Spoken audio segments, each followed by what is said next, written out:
On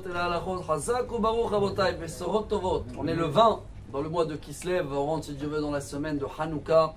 Et toujours on lit la même paracha pendant Hanouka. Vayeshev. C'est quoi Vayeshev? Asseyez-vous.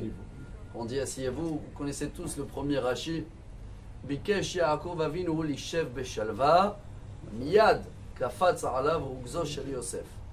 Yaakov, après tout ce qu'il a vécu, pendant tous ces derniers parachiotes qu'on a lus, maintenant il arrive après l'histoire de son beau-père Lavan et les femmes et le viol de Dina. Et ça y est, maintenant il veut se reposer, shalva, sérénité. Et tout de suite, Rugzo shel Yosef, l'histoire de Yosef qu'il a été vendu, encore une histoire qui va déconnecter même Yaakov Avinu de contact divin pendant plus que 20 ans, chers amis. Quel message on peut tirer nous avant Hanouka? On est tous dans une période où maintenant on est en pleine guerre, mais on a pendant des années ils voulaient juste, on va pas dire cesser le feu, rester calme, on est des amis.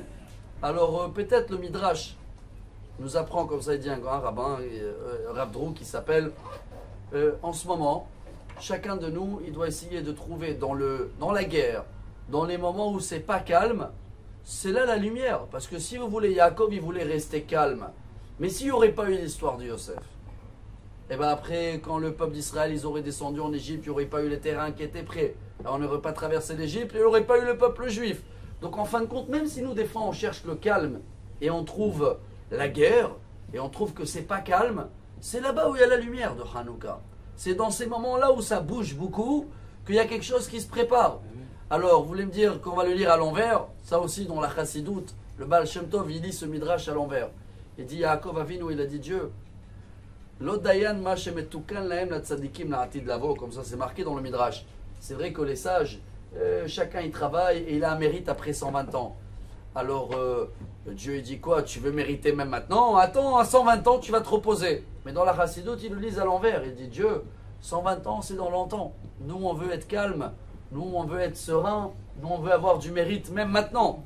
Alors, si tu veux avoir du mérite même maintenant, même quand tu vois que c'est des moments de regain, c'est pas calme, sache que ça fait partie de trouver plus tard la tranquillité. Alors, on traverse tous, voilà, ils ont repris la guerre. On est dans des moments où on ne sait pas où on va.